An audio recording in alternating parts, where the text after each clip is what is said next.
రాష్ట్ర ఐటీ మరియు విద్యాశాఖ మంత్రి నారా లోకేష్ జన్మదిన వేడుకల్లో భాగంగా నెల్లూరు జిల్లా తెలుగుదేశం పార్టీ అధ్యక్షులు ఎమ్మెల్సీ బీద రవిచంద్రతో పాటు పలువురు ముఖ్య నాయకులు లోకేష్కు జన్మదిన శుభాకాంక్షలు తెలిపారు.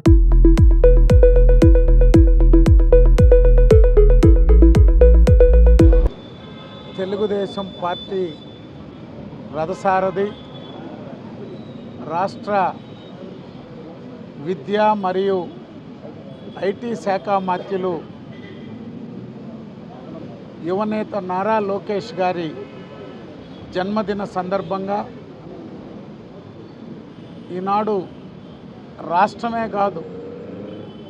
దేశం ప్రపంచం ఎక్కడ తెలుగుదేశం పార్టీ కుటుంబ సభ్యులు అభిమానులు తెలుగు ప్రజలు ఘనంగా నారా లోకేష్ గారి జన్మదిన వేడుకలు నిర్వహిస్తున్నారు. నెల్లూరు జిల్లా పార్టీ కార్యాలయంలో వారు యువగళం పాదయాత్ర ద్వారా చేపట్టినటువంటి పాదయాత్ర అనేక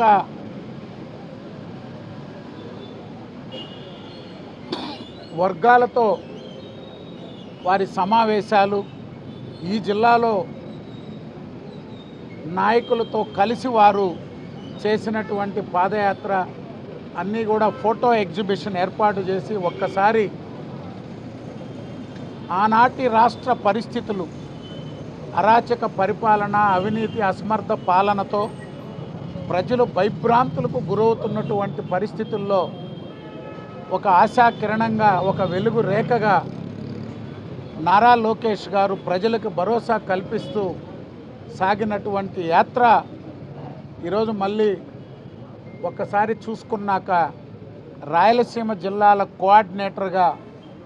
ఆ యువగళం పాదయాత్రలో నారా లోకేష్ గారికి జరిగిన ఇబ్బందులు, అవమానాలు, ఆటంకాలు, సమస్యలు ఎన్ని సృష్టించినా ఒక మొండి పట్టుదలతో ప్రజల కోసం, రాష్ట్రం కోసం వారు సాగించినటువంటి యాత్ర ఈ రాష్ట్ర భవిష్యత్తునే మలుపు తిప్పింది. 2024 ఎన్నికల్లో ప్రభుత్వం ఏర్పడిన నాటి నుంచి ఆలోచనతో విద్యాశాఖను చేపట్టి సమూల మార్పులు తీసుకొచ్చి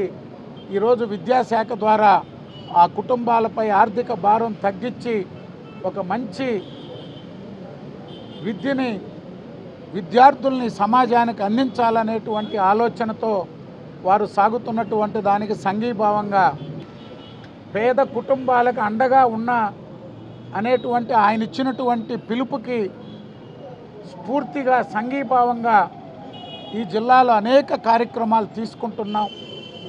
3312 కిలోమీటర్లు పాదయాత్ర చేశారు. 226 రోజులు రాష్ట్రంలోని అన్ని వర్గాలని, అన్ని ప్రాంత సమస్యలని అందరినీ కలిసి భవిష్యత్తులో ప్రభుత్వం ఏర్పడ్డాక వారి సమస్యలు తీర్చేందుకు నారా లోకేష్ గారు యువగళం మేనిఫెస్టో తీసుకొని ఈరోజు పనిచేస్తున్నారు. ఇతర శాసనసభ్యులందరితో కూడా మాట్లాడుతున్నాం. నెల్లూరు జిల్లాలో పార్టీ పెద్దలు, శాసనసభ్యులు, మంత్రులు చెప్పగానే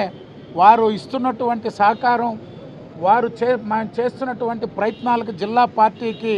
వారు ఇస్తున్నటువంటి తోడ్పాటుకు అందరికీ కూడా యువగళం తరపున, నారా లోకేష్ గారి తరపున ప్రత్యేకంగా ధన్యవాదాలు